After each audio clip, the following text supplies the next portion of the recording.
Você que sempre ouviu falar de Tolkien, mas nunca soube bem por onde começar e sempre se perguntou, o que seria melhor? Melhor ver as trilogias de filmes primeiro ou partir diretamente para os livros de O Senhor dos Anéis? Se você está querendo entrar nesse universo, ou apenas conhecê-lo um pouco melhor, ou ainda, se tornar um estudioso dessa fantástica mitologia, fique mais um pouco que te contarei por onde você pode começar. Se você é um entusiasta que não tem o hábito de leitura, antes de pensar em mergulhar nos livros, o adequado seria dar uma chance aos filmes, que para nós, os fãs mais apaixonados pela Terra-média, a duração dos filmes de O Hobbit e a de O Senhor dos Anéis, passa em um piscar de olhos. Caso resolva dar uma chance, você pode ver em ordem cronológica de acontecimentos, ou seja, primeiro O Hobbit, e depois Senhor dos Anéis, mas você pode assistir ao contrário também, o que pode vir a gerar dúvidas e te deixar mais curioso a respeito da obra. Como, por exemplo, como foi que esse pequeno conseguiu esse anel? E que papo é esse de dragão que o Gandalf falou? Para iniciantes com pouco ou nenhum contato com as obras, começar pelos filmes seria mais uma questão de se familiarizar com os personagens e locais, o que deixaria o peso da escrita detalhista de Tolkien um pouco mais leve quando for iniciada. Até aqui a ordem cronológica de acontecimentos dos filmes seria: O Hobbit, uma jornada inesperada, a desolação de Smaug e a batalha dos 5 exércitos, seguindo com O Senhor dos Anéis, a Sociedade do Anel, as Duas Torres e o Retorno do Rei. Se você já assistiu aos filmes, e pretende entrar de cabeça nos livros, não há bem uma ordem certa ou errada de por onde começar, o que há são métodos e abordagens diferentes. Mas calma, há muitos livros, e para você não ficar perdido, vou te ajudar a escolher uma ordem de leitura, que você pode seguir ou não.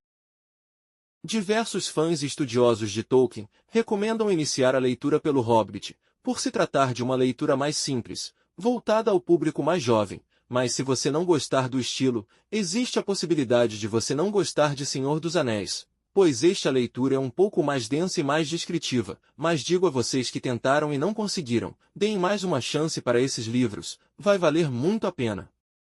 Porém, você pode acabar gostando mais de O Senhor dos Anéis do que de seu antecessor. O Hobbit é um livro mais curto, em torno de 300 páginas dependendo da edição e tradução, e foi a porta de entrada de muitos fãs para esse incrível universo que Tolkien criou. Você conseguiu ler O Hobbit sem dificuldades? Já podemos seguir para o próximo passo, que para muitos é um desafio, ler O Senhor dos Anéis, que já traz uma leitura mais densa, há bem mais detalhes, e muitas coisas acontecendo simultaneamente. É recomendado ir com um pouco mais de calma nessa trilogia, que também é encontrada em volume único. Após a trilogia, se você quiser se aprofundar ainda mais, pode prosseguir com o Silmarillion, e é aqui onde a caminhada começa a ficar mais pesada, você sentirá como se estivesse carregando um anel até Mordor. Tolkien nunca conseguiu publicar esse livro, e alguns anos após seu falecimento, e de um árduo trabalho para organizá-lo, seu filho, Christopher Tolkien o publicou.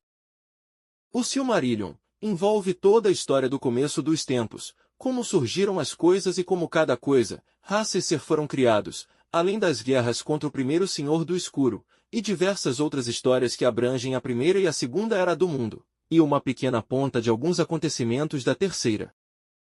Você terminou o Silmarillion? Você está se tornando um aprendiz de mago, hein? Não seja teimoso como os anãos e aproveita para deixar o joinha aí embaixo e se inscrever, a fronteira do condado agradece muito. Depois de vencer as diversas confusões, guerras, nomes e árvores genealógicas do Silmarillion, há os 3 grandes contos. Você pode começar por Beren e Lúthien e seguir com os filhos de Húrin, e por último com a queda de Gondolin. São livros que detalham um pouco mais dessas histórias vistas apenas em alguns capítulos do Silmarillion. Neles você também encontrará versões alternativas que Tolkien deixou de lado.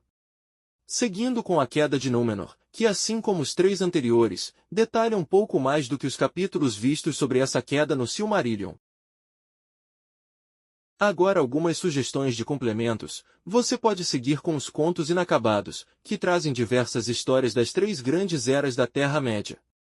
Outro complemento são os boxes da história da Terra-média, com um total de 12 livros. A série mostra o desenvolvimento, ao longo do tempo, da concepção de Tolkien sobre a Terra-média como um lugar fictício com seus próprios povos, línguas e história. Desde suas primeiras noções de uma mitologia para a Inglaterra até o desenvolvimento das histórias que compõem o Silmarillion e o Senhor dos Anéis. Ainda existem mais duas leituras complementares: A Natureza da Terra-média, que pode ser lido apenas como complemento ao final, ou encaixado entre as demais leituras, e o Atlas da Terra-média, que vai ajudar muito a se localizar. Principalmente na leitura do Silmarillion em diante, esse atlas contém mapas maiores e mais detalhados, que mostram como a geografia da Terra-média foi se moldando através das eras.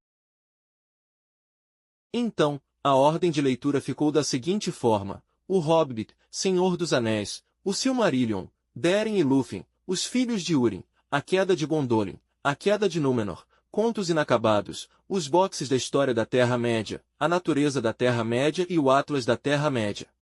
Lembre-se, é apenas uma sugestão, você pode seguir qualquer ordem que fizer mais sentido para você. Se você assistiu até aqui, já tem meu muito obrigado. Não esqueça de comentar quais desses livros você já leu e por qual começou. Também quero saber como está seu progresso na leitura de Tolkien, sua opinião é muito importante.